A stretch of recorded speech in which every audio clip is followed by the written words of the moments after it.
Si pun mencium pucuk kepala istrinya Raya dan pamit dengan istrinya itu untuk ikut keluar dengan sang ayah dan ayah mertua.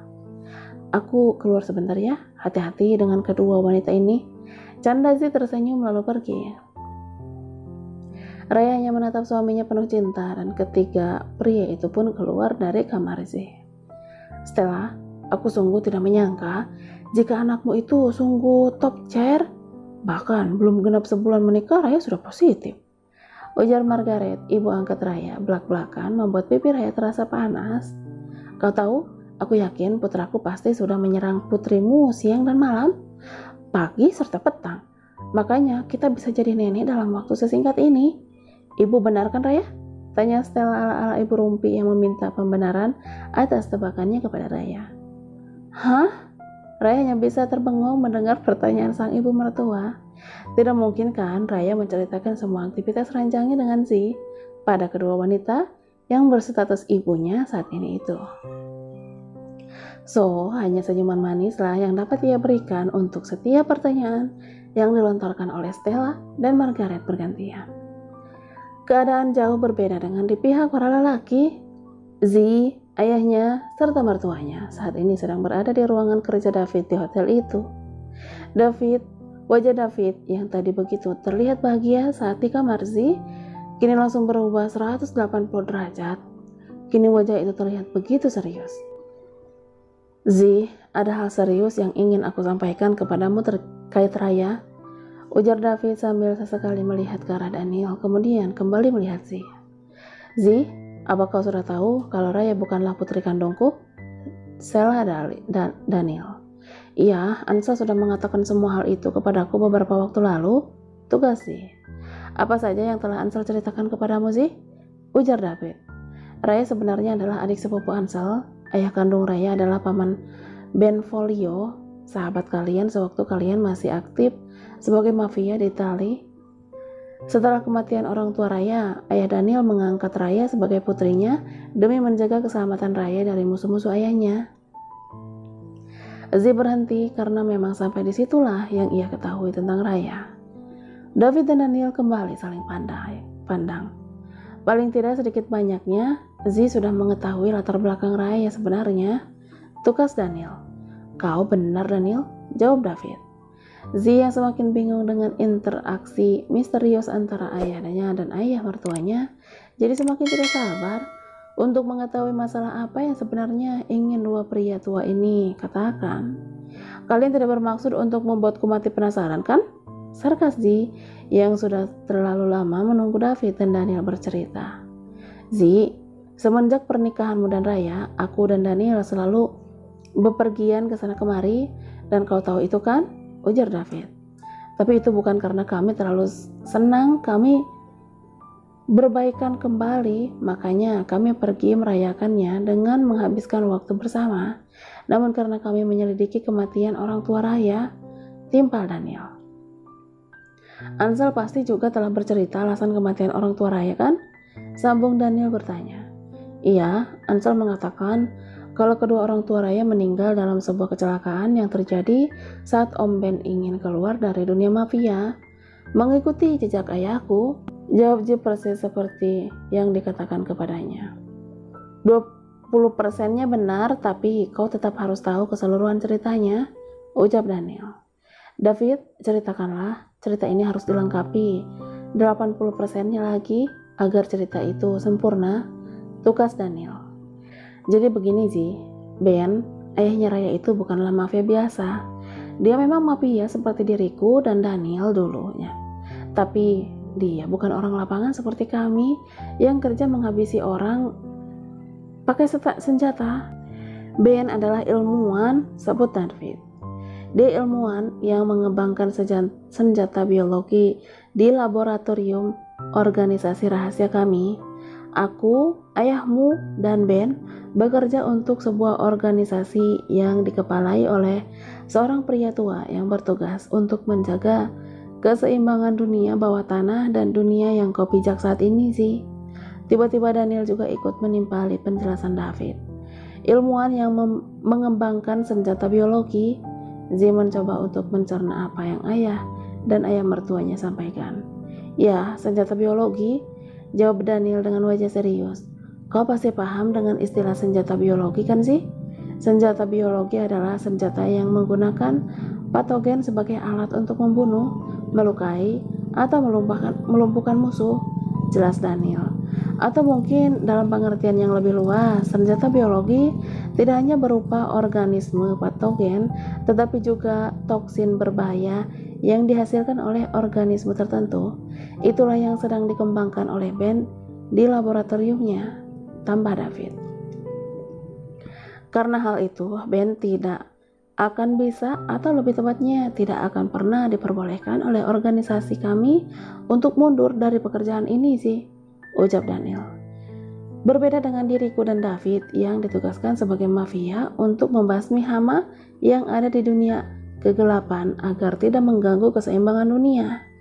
Ben ditugaskan untuk mengembangkan senjata biologi yang kalau berhasil bisa diperdagangkan ke setiap negara apabila si pria tua mengatakan perlu ada reset jumlah penduduk bumi. Lanjut Daniel dengan wajah was-was. Ji memijat telipisnya. Semua perkataan ayah dan ayah mertuanya itu sungguh sulit untuk dicerna. Bagaimana bisa ayahnya, ayah angkat Raya, serta mendiang ayah kandung Raya bisa seperti pemeran utama di cerita Netflix. Oke, aku paham kalau ayah adalah mantan mafia, tapi senjata biologi, organisasi rahasia, keseimbangan dunia, aku sungguh tidak paham semua itu. Dan apa kaitannya dengan istriku? Tukasi yang bagaikan mendadak kehilangan IQ saat harus mencerna semua yang dia dengar dari David dan Daniel. Begini, aku dan ayahmu serta ayah kandung Raya bekerja pada sebuah organisasi yang bergerak menjaga keseimbangan segala sesuatunya di dunia ini. Aku tidak bisa mengatakan nama organisasi itu. Yang pasti ini adalah organisasi yang besar. Daniel memulai penjelasannya mengenai organisasi rahasia itu. Ada banyak orang terlibat dalam organisasi ini. Ada yang berperan sebagai pengusaha hebat, ada pula yang berperan sebagai politik, ada yang diposisikan sebagai jenderal besar di suatu negara, ada yang dijadikan sebagai mafia besar seperti ayahmu, ada yang di dunia kesehatan, dan lain-lain. Daniel melirik ke David seakan meminta persetujuan untuk melanjutkan ceritanya. Lalu ayahnya Raya, dia diposisikan sebagai Dark Skin Cat. Dia bertugas untuk melakukan penelitian pengembangan senjata biologi, sebut Daniel akhirnya. Aku dan ayahmu tidak real mafia. Kami hanya ditugaskan oleh organisasi itu sebagai mafia, lanjut Daniel. Sewaktu masih seusiamu atau seusia Dennis, kami bertiga merasa tidak ada yang salah dengan apa yang kami lakukan, hingga akhirnya ayahmu bertemu dengan Ibu Stella, seorang dokter yang sedang bertugas di Italia. Di sanalah semuanya mulai berubah, ujar Daniel dengan wajah tidak sedap. Karena cintanya kepada ibumu, dia memutuskan untuk mundur, meninggalkanku dan Ben serta Margaret sepupunya dalam organisasi itu. Daniel memandang dingin kepada David. Walaupun sudah tidak mendendam kepada David yang tega meninggalkan segalanya hanya demi seorang wanita, Daniel tidak akan bisa mengatakan kalau dia tidak marah dan kesal kepada David yang membuat semua jadi berantakan. Andaikan David tetap berada di organisasi itu, maka Ben pun pasti tidak punya niatan untuk keluar dari organisasi. Semua akan berjalan seperti biasanya. Ben di laboratorium, sedangkan Daniel dan David menjalani kehidupan sebagai mafia. Ayah dan ibumu hidup bersembunyi-sembunyi selama hampir 3 tahun sebelumnya. Akhirnya mereka benar-benar diperbolehkan pergi sebagai orang bebas dari organisasi, ujar Daniel. Daniel kembali menghirup udara sebanyak-banyaknya agar bisa meneruskan ceritanya. Kepergian David menyongsong kehidupan yang normal sungguh menginspirasi Ben, terutama setelah kelahiran Raya. Ben ingin memberikan kehidupan yang normal kepada putrinya. Tugas Daniel yang lebih tahu kisah ini daripada David sebab David sudah keluar lebih dulu. Menghindari hidup secara bersembunyi-sembunyi, maka Ben langsung menemui pria tua itu dan mengutarakan maksudnya untuk keluar dari organisasi. Daniel diam sesaat. Tapi karena pekerjaan kami yang berbeda, Ben tidak diizinkan untuk meninggalkan organisasi. Bahkan jika ia sudah berhasil mengembangkan senjata biologi itu, dia harus tetap berada di sana, tukas Daniel. Namun niat Ben sudah sangat bulat, dia bahkan sudah tidak memperdulikan apapun. Daniel kembali diam, raut wajahnya terlihat sedih. Aku dan Margaret telah mencoba mencegahnya untuk tidak melakukan hal bodoh itu.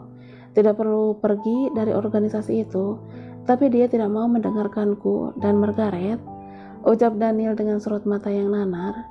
Hingga suatu saat ketika usia Raya 5 tahun, Ben yang sudah merasa semua persiapannya cukup untuk kabur dari organisasi, memutuskan untuk benar-benar kabur hari itu, dan tujuannya adalah Indonesia, lanjut Daniel bercerita. Daniel menatap Z dengan tatapan sedih. Aku yakin kau pasti sudah bisa menebakkan Z. Tidak mungkin organisasi sebesar itu tidak tahu mengenai rencana kaburnya Ben, dan itulah yang terjadi. Di saat organisasi tidak bisa mempertahankan Dark, maka mereka memilih untuk melenyapkan mereka. Dada Daniel terasa sesak saat menceritakan ini. Bagaimana tidak? Mobil Ben terbalik itu. Daniel melihat dengan mata dan kepalanya sendiri, sebab Daniel mengikuti Ben dari belakang. Daniel yang tahu rencana kabur Ben beberapa saat sebelumnya juga telah mengajukan berhenti pada organisasi bersama dengan sang istri Margaret dan diterima. Ben tidak berniat tetap ada di organisasi setelah para sahabatnya hengkang dari organisasi itu. Tapi Daniel tidak menyangka organisasi akan benar-benar melenyapkan Ben. Tidak hanya Ben, keluarga Ben pun tidak ada yang boleh hidup. Organisasi takut antidot dari senjata biologi yang diciptakan oleh Ben ada di tubuh anggota keluarga Ben. Tapi mengapa mereka tidak mau melepaskan Raya yang notabene masih sangat kecil itu? Tanya Z penasaran. Karena kemungkinan besar antidot senjata biologi itu ada di dalam darah Raya, jawab Daniel dengan wajah datar. Tubuh Z langsung lemas, dia langsung tersadar di sandaran sofa mendengar semua hal itu. Z sadar kalau istrinya saat ini menjadi orang yang paling dicari oleh organisasi ini. Tapi itu baru kemungkinan belaka sih, belum tentu juga benar.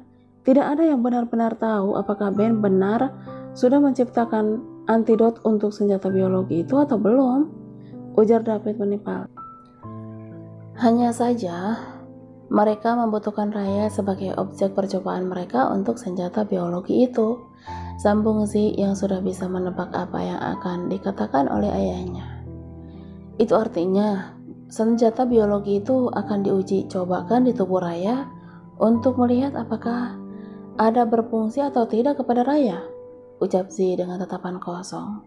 Z tidak dapat membayangkan istrinya yang sedang mengandung menjadi objek di uji coba organisasi itu. Z menutup matanya dan mencoba berpikir jernih, namun semakin dia mencoba berpikir, maka semakin kusutlah pikirannya. Apa sungguh tidak ada jalan keluar dari semua ini, Ayah? Tak bisakah kita membongkar organisasi ini? Tukas Z frustasi. David menggeleng, andaikan itu mungkin, maka David pasti sudah melakukannya dari dulu. Tapi mengingat orang-orang organisasi ini ada di mana-mana, bahkan dalam pemerintahan sekalipun di seluruh dunia, rasanya bagai melawan dunia itu sendiri sungguh mustahil untuk dilakukan. Z mengusap kasar wajahnya. Baru saja dia mendapat kabar bahagia. Kini sudah mendapat di depan pintu rumahnya kabar buruk yang benar-benar buruk. Jadi kami harus bagaimana ya, tugas Z? Aku dan Daniel sudah berkeliling dunia beberapa waktu ini sih, ujar David. Dan David melirik ke Daniel. Dan apa ya? Tanya Z yang penasaran. Dan ada secerca harapan sebenarnya untuk kita semua, potong Daniel. Harapan? Harapan seperti apa maksud ayah Daniel? Kejar Z segera. Setelah beberapa waktu ini kesana kemari, dari informasi yang kami terima dari informan yang pernah bekerja di organisasi, ada seorang yang dikenal dengan nama Mr. D di organisasi itu, dan mungkin saja dia bisa menjadi harapan kita satu-satunya jika dia bersedia memeriksa darah Raya, ujar David. Mr. D? Ulang Z. Iya, Mr. D. Dia juga bagian dari organisasi itu, tapi posisinya sepertinya tidak terikat Atau seperti apa aku tidak tahu, tapi yang pasti dia pasti tahu soal senjata biologi itu sih. Lanjut David. Lalu mari kita ketemukan Mr. Dean ya. Kita minta dia memastikan apakah rayaku benar-benar memiliki antidot itu atau tidak di dalam tubuhnya. Ujar Z tidak sabar.